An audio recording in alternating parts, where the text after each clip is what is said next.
आदरणीय बंधुओं, माताओं व मेरी प्यारी बहनों, राधे राधे। आपका हमारे YouTube चैनल पर बहुत बहुत स्वागत है।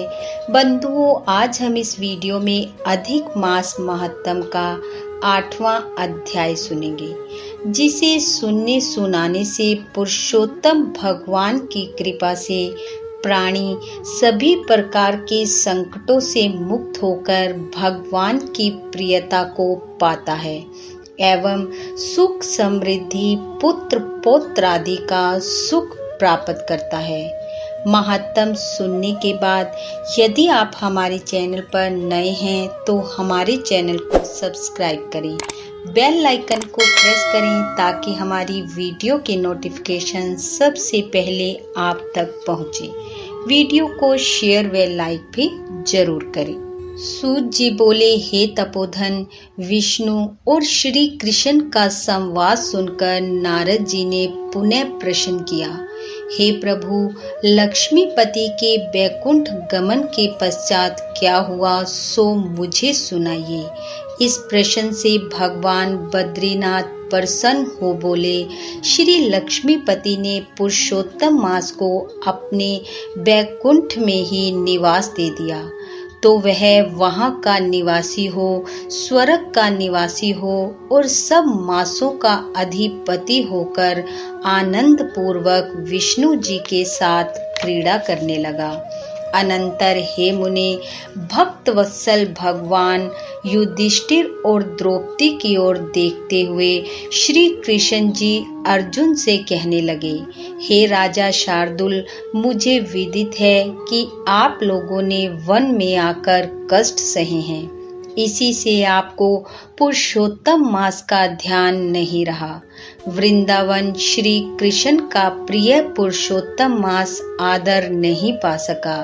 व्यास जी से शिक्षा प्राप्त करने हेतु युद्धशील अर्जुन भी इस इंद्रलोक पर्वत पर तप करने चले गए। उसके बिछोह से दुखी होकर आप लोगों ने भी अज्ञानता में इस पुरुषोत्तम मास का व्यतीत होना नहीं जाना और यह सब भाग्यवश ही हुआ है। अब मैं आपके दुखों के दूसरे कारण के इतिहास को कहता हूँ, ध्यान पूर्वक सुनिए। श्री कृष्ण बोले, यह द्रौपदी पूर्व जन्म में एक विद्वान ब्राह्मण की पुत्री थी। समय बीतने पर यह 10 वर्ष में आई तो इसके नेत्र बड़े सुंदर हो गए और रूप निखर आया। यह चतुर्गुणी और सुंदरी थी, पिता की अति प्यारी थी। पिता ने इसे पुत्र की भांति पाला पोसा था और कभी इसकी उपेक्षा नहीं की थी। यह साहित्य, शास्त्र और नीति में निपुण थी। माता की मृत्यु पहले ही हो चुकी थी, इस कारण इसे पिता ने ही पाला पोसा।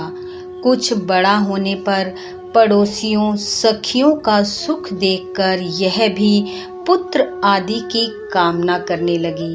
विचार करने लगी कि ऐसे गुणी और भाग्यशाली पति पुत्र आदि मुझे किस प्रकार से प्राप्त होंगे। यह सोचती कि अब क्या किया जाए, किस देव की उपासना की जाए, किस मुनि के समीप जाया जाए, कौन सा तीर्थ किया जाए। यह विचार करती कि मेरा भाग्य किस कारण से सोया हुआ है, कोई मुझे पत्नी रूप में अंगीकार क्यों नहीं करता। इतने विद्वान होने पर भी मेरे पिता भाग्य दोष से मूर्ख बने हुए हैं, जो विवाह के योग्य होने पर भी मेरे लिए उपयुक्त वर को नहीं ढूंढ पा रहे। मैं अपनी सखियों में प्रमुख बनी हुई हूँ, किंतु फिर भी कुमारी हूँ। मेरी सखियों को स्वामी के सुख का जैसा अनुभव है, मुझे वैसा नहीं है। इसी से मुझे अत्यंत क्लेश है।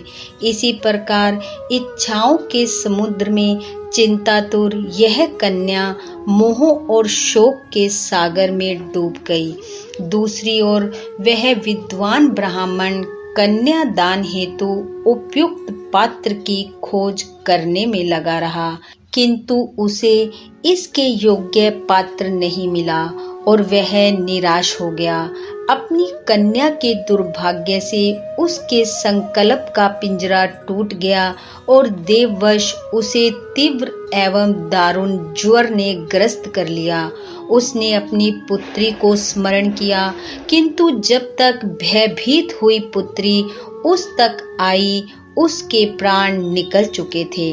वह कन्यादान करने की प्रसन्नता भी अनुभव नहीं कर सका। जो ग्रस्त धर्म एवं संसार की सब वासनाएं छोड़कर हरि के साथ अपने आप को तन्मय कर देते हैं, उसी तरह निपुण ब्राह्मण ने नील कमल की भांति सुंदर त्रिभंग ललित स्वरूप श्री हरि पुरुषोत्तम स्वरूप में अपना चित्त लगाकर उन्हें स्मरण किया। हे राजाओं के राजा, हे राधा के संग भ्रमण करने वाले, प्रचंड भुजाओं से दैत्यों का हरण करने वाले, हे श्री कृष्ण, हे गोविंद, हे मुरारी, राधिका पति, मैं आपकी वंदना करता हूँ। हे नाथ, हे ऋषिकेश, आपकी वंदना करता हूँ, मेरी रक्षा करें।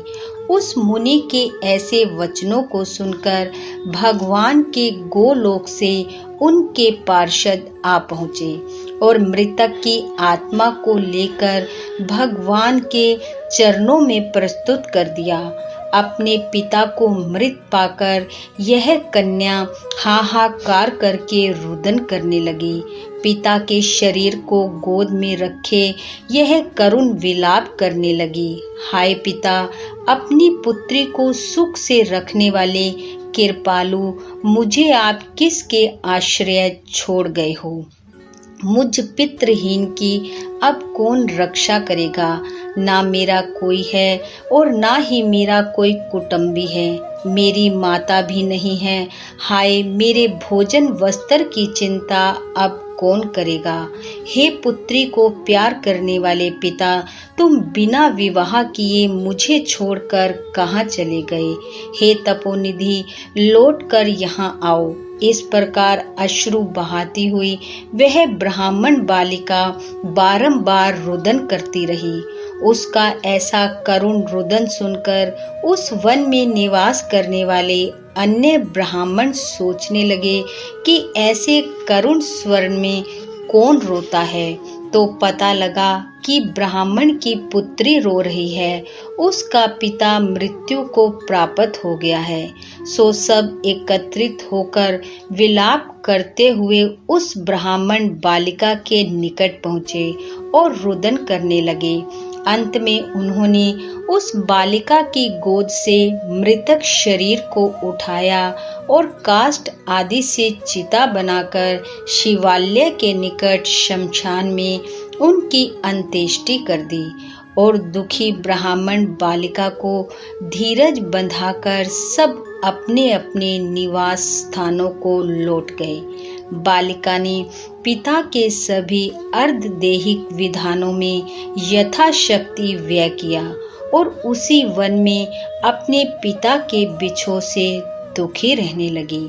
इति श्री वृत्त नारदीय पुरुषोत्तम मास महत्तम 8वां अध्याय समाप्त। बोलो विष्णु भगवान की जय। बोलो पुरुषोत्तम भगवान की जय। बंधुओं, श्री हरि की कृपा आप व आपके परिवार पर सदैव बनी रहे, इन्हीं शुभकामनाओं के साथ आप सबका बहुत बहुत धन्यवाद। राधे राधे।